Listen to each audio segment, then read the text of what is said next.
Right breaking చూస్తున్నాం. తెలంగాణ కాంగ్రెస్ రాజకీయాల్లో మరొక కీలక పరిణామం చోటు చేసుకుంది. ఎల్లుండి తెలంగాణ క్యాబినెట్ విస్తరణ జరగనుంది.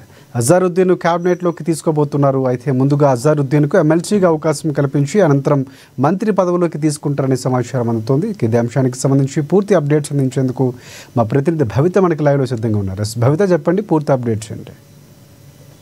రాజశేఖర్ జూబ్లీహిల్స్ ఉప ఎన్నికలు జరుగుతున్నటువంటి సందర్భంలో కాంగ్రెస్ పార్టీ కొంత వ్యూహాత్మకంగా వేస్తుందని చెప్పుకోవచ్చు. ఎందుకంటే గత కొంతకాలంగా విస్తరణ పెండింగ్ పడుతూ వస్తుంది. గత 12 సంవత్సరాలు పూర్తవుతున్నప్పటికీ మొత్తం 18 మంత్రులు అవసరం ఉన్నప్పటికీ కేవలం 12 మందితోనే క్యాబినెట్ విస్తరణ జరిగింది. అయితే సంవత్సర కాలం పూర్తయిన తర్వాత మొన్న తాజాగా జూన్ లో మరొక ముగ్గురిని క్యాబినెట్ లో తీసుకుంది. అయితే ఆ క్యాబినెట్ విస్తరణ జరుగుతున్నటువంటి సందర్భంలో ఒక మైనార్టీకి కూడా క్యాబినెట్ విస్తరణ చోటు దక్కుతుంది అని చెప్పేసి కూడా అంతా భావించే సందర్భంలో అక్కడ మైనార్టీకి చోటు ఇవ్వలేదు. అయితే ఇప్పుడు తాజాగా మరొక ముగ్గురికి అంటే క్యాబినెట్ విస్తరణ జరగాల్సి ఉంది. ఇప్పుడు తెరపైకి ఒక మైనార్టీకి మంత్రివర్గంలో చోటు కల్పిస్తూ ఏదైతే కాంగ్రెస్ ప్రభుత్వం నిర్ణయం తీసుకుంది. అయితే మొన్నటి నుంచి కూడా ఏదైతే జూబ్లీహిల్స్ ఉప ఎన్నిక అనివార్యమైనప్పటి నుంచి కూడా గత అసెంబ్లీ ఎన్నికలప్పుడు ఏదైతే అజారుద్దీన్ పోటీ చేసి ఓడిపోయారో వాళ్ళే మరొకసారి నాకే టికెట్ పడుతుందని చెప్పేసి కూడా మీడియా ముందుకు పోవచ్చు బహిరంగంగానే కొన్ని కామెంట్స్ చేశారు. అయితే అక్కడ అంటే అజరుద్దీన్ ని ఆ టికెట్ నుంచి తప్పించాలని చెప్పేసి కూడా అప్పటికే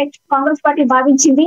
ఆ నేపథ్యంలోనే అదే సమయంలో ఏదైతే గవర్నర్ కూడా ఎమ్మెల్సీగా ఉన్నటువంటి కోదండరాం కావచ్చు, ఇంకొక అమీర్ అలీ ఖాన్ కావచ్చు, వీళ్ళను ఏదైతే ఎమ్మెల్సీలుగా రద్దు చేస్తూ గవర్నర్ నిర్ణయం తీసుకోవడంతో అక్కడ ఖాళీ అయినటువంటి ఒక మైనారిటీ అంటే ఇటు మళ్ళొకసారి కోదండరాం కి ఎమ్మెల్సీని ప్రకటించింది.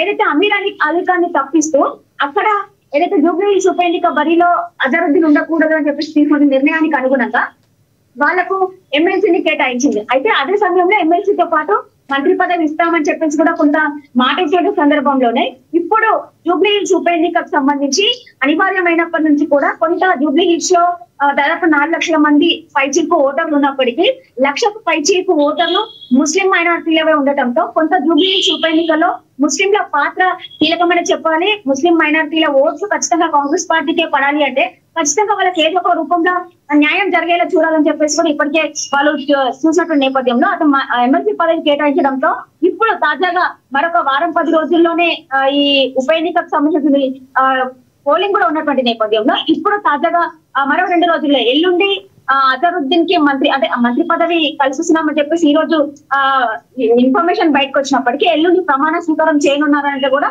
కొంత సమాచారం అందుతుంది. అయితే మొత్తానికి ఏదైతే ఇప్పటికే కాంగ్రెస్ పార్టీ కొంత వ్యూహాత్మకంగా అడుగులు వేయడంతో పాటు ఏదైతే ప్రస్తుతము అంటే ప్రచారంలో కూడా కొంత దూసుకెళ్తున్నటువంటి నేపథ్యంలో మైనార్టీ ఓట్లు చీలకుండా ప్రధానంగా అంటే మైనార్టీ ఓట్ల కోసం లేకపోతే మంత్రి పదవి ఈ అంశం అయితే మొన్న కూడా అంటే అజరుద్దీన్ కి చాలా మంది దగ్గరికి వెళ్ళటం, కేంద్రంతో ఉన్నటువంటి ఏదైతే అక్కడ కేంద్రం ఉందో కాంగ్రెస్ పార్టీకి సంబంధించి సో కేంద్ర పెద్దలతో కూడా మాట్లాడటం, మళ్ళీ బరిలోకి దిగాలని ఒత్తిడి తెచ్చినట్లు కూడా తెలిసింది. సో దానికి ఒక వివరణిస్తూ క్లారిఫికేషన్ కోసమే ఎన్నికలకు ముందు ఈ నిర్ణయం తీసుకుంది అనుకోవచ్చు మనం.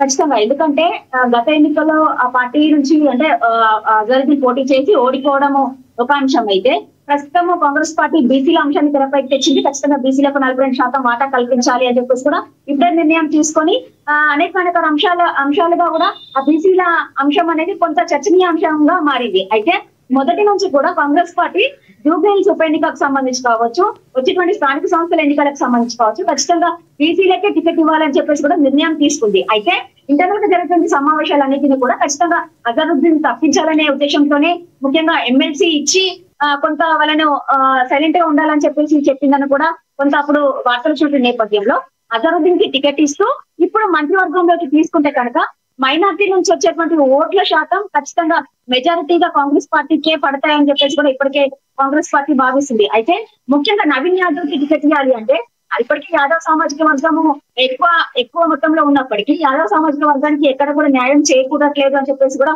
ఆ వర్గం నేతలంతా కూడా పట్టుబడుతున్నటువంటి సమయం కావచ్చు, ఒక బీసీకి టికెట్ ఇవ్వాలని కావచ్చు, స్థానికులకే టికెట్, ఈ అన్ని అంశాలను దృష్టిలో పెట్టుకొని నవీన్ యాదవ్ కే టికెట్ కన్ఫర్మ్ చేసింది. అయితే ఈ నేపథ్యంలోనే ఒకవైపు అంటే బీసీలను తెరపైకి తేవాలి, బీసీలకు టికెట్ ఇవ్వాలంటే అజరుద్దీన్ తప్పించాలనే ప్రయత్నం అప్పుడు కొనసాగింది. ఆ సమయంలోనే ఎమ్మెల్సీకి టికెట్ ఇచ్చారు. అయితే ఇప్పుడు ప్రచారము చాలా స్పీడ్ పెంచారు. అంతేకాకుండా ఒక వారం 10 రోజుల్లో అంటే ప్రచారం కూడా ముగిసేటువంటి సమయంలో ఇలాంటి నిర్ణయం తీసుకుంటే కనుక జూబ్లీ హిల్స్ లో కొంత పాజిటివ్ గా కనిపించే అవకాశాలు ఎక్కువగా ఉంటాయని చెప్పేసి కూడా ఇప్పటికే కాంగ్రెస్ పార్టీ భావిస్తున్నటువంటి తరుణంలోనే ఇప్పుడు అనూహ్యంగా అంటే మంత్రివర్గ విస్తరణ ఇప్పట్లో లేదని చెప్పేసి అందరూ భావిస్తున్న నేపథ్యంలో అందులో మూడు పదవులకు మంత్రివర్గ విస్తరణ చేయాల్సింది ఉండగా కేవలం ఒక మంత్రి ఒక పదవికి అంటే మైనార్టీలకు ఇప్పటికే కేబినెట్ లో కూడా ఇక్కడ మైనార్టీలకు చోటు లేదు, మైనార్టీలకు కేబినెట్ విస్తరణలో మంత్రివర్గంలో చోటు కల్పించాలని చెప్పేసి మైనార్టీలంతా భావిస్తున్న నేపథ్యంలో ఇదంతా కూడా ఒక వ్యూహాత్మకంగానే ప్లాన్ చేసిందని చెప్పుకోవాలి. మంత్రివర్గంలో చోటు కల్పించడంతో పాటు జూబ్లీ హిల్స్ లో ఏదైతే మైనార్టీల ఓట్లు చీల్చే అవకాశం ఉన్న నేపథ్యం కనబడుతుంది. బీఆర్ఎస్ కు కూడా మైనార్టీ ఓట్లు పడే అవకాశం ఉందని చెప్పేసి భావించింది కాంగ్రెస్ పార్టీ. ఇది కొంత ముందస్తుగానే అడుగులు వేసిందని మనం చెప్పుకోవచ్చు. Right, thanks for updates Bhavitha.